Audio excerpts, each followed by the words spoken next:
This is my 7th post on visiting the Wadsworth Atheneum. The blog post online has a link to the introduction to this series, which is about the Wadsworth family and the Wadsworth Atheneum, and it also has a link to all the previous posts in the series. Niagara Falls was considered the greatest natural wonder in North America through most of the 19th century. The Wadsworth has 3 wonderful paintings of Niagara Falls. For this post, because I'm addicted to setting context, I'm adding a number of paintings that are not at the Wadsworth. First of all, to get us oriented spatially, this is a panoramic view of Niagara Falls in 2016. Over here is the Rainbow Bridge. This is the American Falls. This is the Bridal Veil Falls. And these are the Horseshoe Falls on the Canadian side. And this is just an island that separates them. The first ever depiction of Niagara Falls is in Father Louis Hennepin's New Discovery of a Vast Country in America, originally published in 1697. The image of the falls isn't accurate, except for the fact that it shows an island dividing the waterfalls. It was probably executed by an artist at Hennepin's publisher based on Hennepin's verbal description in the book. The next one after that is Thomas Davies from 1762. It's called An East View of the Great Cataract of Niagara, and it's 13 by 20 inches, watercolor. This is the first eyewitness depiction of Niagara Falls. It includes a rainbow and a pair of Iroquois Indians. Thomas Davies, circa 1737 to 1812, was a captain in the British Royal Artillery. This painting is in private hands following a sale at Christie's in 2015. But fortunately, there are pictures on Wikipedia. You've noticed I'm giving you the previous picture up here so you can compare them. The next up is Niagara Falls from an Upper Bank on the British side by John Trumbull. He's best known for his huge canvases of significant events in American history, including the surrender of Lord Cornwallis, 1820. But Trumbull was also one of the first American artists to paint Niagara Falls. But the painting doesn't have a lot of oomph, does it? Because the falls are actually barely visible. He's standing well back from the edge. This painting was owned by Daniel Wadsworth, who established the Wadsworth Atheneum, and whose portrait was painted by Trumbull many years earlier. Next up, a general view of the Falls of Niagara by Alvin Fisher. This is at the Smithsonian American Art Museum. Fisher, 1792 to 1863, born in Massachusetts, was painting landscapes of the Northeast even before Thomas Cole and the painters of the Hudson River School became prominent. This painting is more impressive than Trumbull's, just by virtue of the fact that we can see more of the falls. Next up, 1830, Thomas Cole. It's called A Distant View of Niagara Falls, and it's at the Art Institute of Chicago. Cole, 1801 to 1848, the founder of the Hudson River School, was in his prime when he created this work. It carries even more impact than Fisher's, which was done a mere decade earlier, because it gives a sweeping panoramic view and it has dramatic lighting and towering clouds. You can see why Cole inspired more followers and imitators than Fisher did. The next one up is from 1837.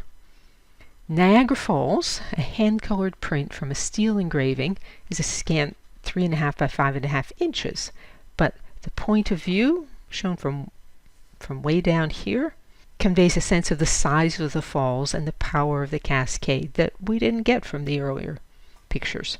This image was published in Jean-Baptiste Gaspard Roux de Rochel's États-Unis d'Amérique, United States of America, Paris 1837, which was also published in Italian, German, and Spanish editions. Roux de Rochelle was French minister to the United States in Washington, D.C. from 1830 to 1831. Wikipedia doesn't say if this particular image was done by an artist who had visited Niagara Falls. It reminds me of Caspar David Friedrich's Wander Above the Sea of Fog, 1818, which few Americans had probably seen by the 1830s. Next up, done somewhere between 1843 and 1860. This one is by Thomas Chambers. It's called Niagara Falls, and it's at the Wadsworth Atheneum. Chambers, a self-taught artist, specialized in seascapes and landscapes. This painting has the charm of an old picture postcard. The flow of the falls and the puffs of mist are so stylized that they don't look like water at all. The Wadsworth label notes that Chambers probably based his painting on etchings or engravings, since he apparently never visited the falls. Okay, and now we're getting to what I consider the good stuff. This is a Bierstadt. It's probably done in the 1850s. It's called the Falls of Niagara from below. Bierstadt is most famous for his views of the west, but this is a really spectacular view of the falls, and it's the first that we've seen that catches the mistiness pervading the area. I'm guessing Bierstadt painted it in the 1850s before he turned to the western scenes that made his fame and fortune. The Smithsonian Institution's list of American paintings lists 28 views of Niagara Falls by Bierstadt, but most of those are from auction catalogs and might very well be the same painting being sold again and again. And now we're back to Frederick Church, which is not a bad place to be. This is his Niagara Falls at the Wadsworth Atheneum. It's small. It would be an oil sketch of the sort that he did on site for use later in his paintings when he painted them in the studio. By this time, 1856, Frederick Church had succeeded Thomas Cole as leader of the Hudson River School. Church visited Niagara Falls in 1856, where he made a number of small sketches such as this one. Barely visible in this photo is a rainbow that links the sky and the water. You can see it right there. The photo is too yellowish. This sketch is probably roughly contemporary with Bierstadt's version of the falls, which is at the upper left.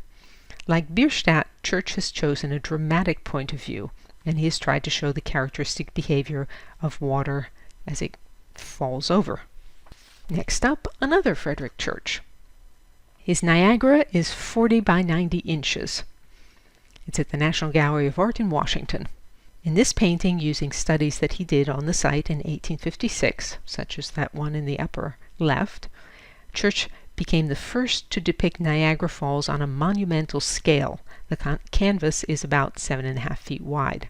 The absence of land in the foreground makes us feel like we might topple right over into the falls. In 1857, Church displayed this painting at a New York City gallery. Within 2 weeks, more than 100,000 visitors paid 25 cents each to see it. It had equal success in other American cities, in 2 tours in Britain, and at the Universal Exposition in Paris in 1867. This one is another church. It's called Niagara Falls from the American side. It's at the Scottish National Gallery in Edinburgh. It's also one of his largest paintings ever at 8.5 by 7.5 feet. Commissioned by New York art dealer Michael Knoedler in 1866, it was eventually sold to John S. Kennedy, who donated it to his native Scotland, which is why it's in the Scottish National Gallery. This one, called Niagara Falls, is at the Williams College Museum of Art. William Morris Hunt, 1824 to 1879, a native of Vermont, was a leading portrait painter in 19th century New England and a brother of the noted architect Richard Morris Hunt. I've given you a link to my blog post on Richard Morris Hunt.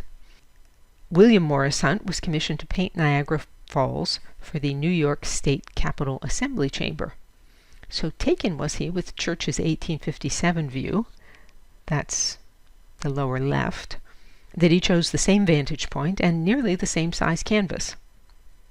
I've given you links to photos of the painting in its proper frame and more information on it. Paintings of Niagara Falls fell out of favor in the early 20th century, partly because styles changed to Impressionism, Pointillism, and so on, and partly because the wonders of the West were becoming familiar from the works of artists such as Bierstadt and Thomas Moran. But some modern artists still paint the falls.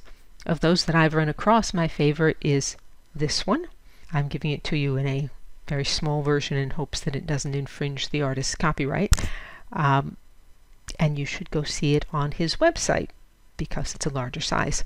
The artist is Ili Haruni, and he was born in Albania. Next week we'll do some more highlights from the Wadsworth Atheneum. DianeDuranteWriter.com has hundreds of posts on sculpture, painting, and my other obsessions.